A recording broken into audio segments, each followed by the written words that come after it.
Hola, hoy analizaremos el Concilio de Trento. Vamos a mirar sus antecedentes, cómo se desarrolló en cada momento y cuáles fueron al final las consecuencias. Veamos.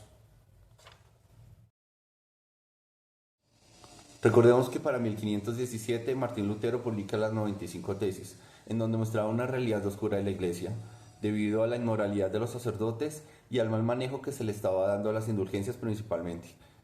Estas, estas dos acusaciones fuertemente para la Iglesia generó una inestabilidad en todo el imperio sacrosanto romano-germánico, por lo que Carlos I y Clemente VII intentan dar solución a todo ello. Sin embargo, no es posible porque no solamente estaba esta realidad, sino también otros factores, otros conflictos internos en lo que ahorita se conoce como Francia, lo que generó que estas reuniones no se llevaran a cabo y por lo tanto no se pudo dar solución, no se pudo dar una respuesta a estas acusaciones.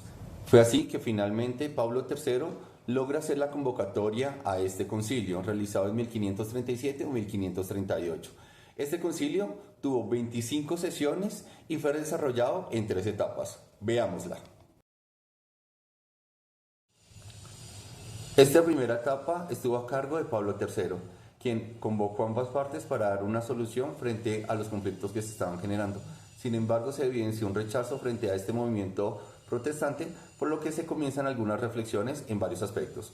Primero, se define como tal cuál es el canon bíblico de la época. Se definen al final todos los libros y se define también que la Vulgata va a ser el libro oficial. Segundo, se empieza a reflexionar sobre algunas cuestiones del abuso de la iglesia que estaban manejando en aquel momento.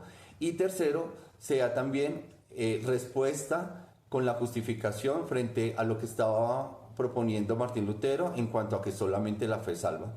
También se abordan algunos aspectos sobre la doctrina de los sacramentos. Se habla sobre el pecado original, sobre la función y lo importante que es el bautismo infantil y la confirmación. Todo esto se venía realizando a cabo, sin embargo, debido a la presencia o a la llegada de una peste, interrumpe esta primera sesión, por lo que aquí termina la primera etapa. En la segunda etapa estuvo a cargo del Papa Julio III, realizado más o menos en 1551-1552. En esta etapa hace presencia algunos príncipes alemanes y algunos delegados luteranos. Sin embargo, el conflicto sigue latente, por lo que se abordan algunos aspectos como la Eucaristía y se plantea el misterio de la transubstanciación. Se aborda también los sacramentos de la penitencia y de la extrema unción.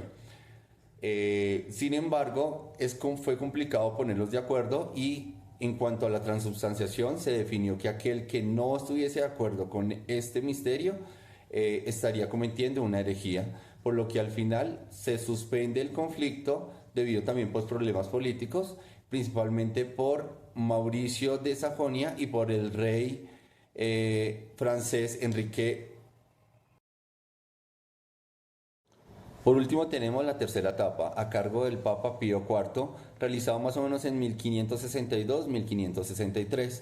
En esta ya definitivamente se observa una separación del movimiento protestante, por lo que al final la Iglesia reafirma su postura y define algunas otras posturas, como por ejemplo la educación del clero, que es importante. Se definió cómo iba a ser la formación dentro de los seminarios.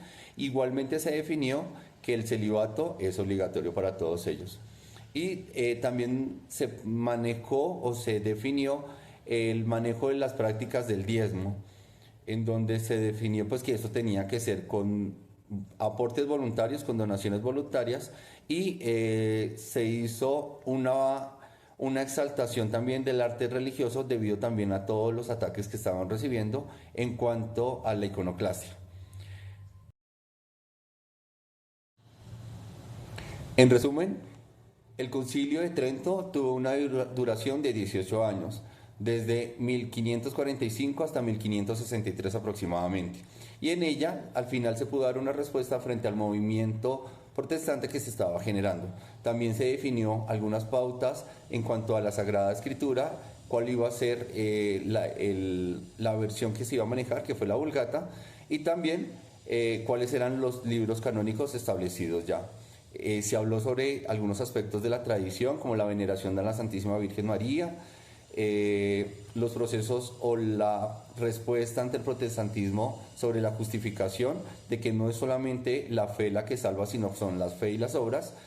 También se abordó y se definió que iban a ser los 7 sacramentos, dándole importancia al sacramento de la Eucaristía y el misterio de la transubstanciación, y se abordó también aquellos problemas que estaba presentando los sacerdotes o el sacerdocio, dando una respuesta afirmando el celibato y afirmando también los procesos de formación para ellos.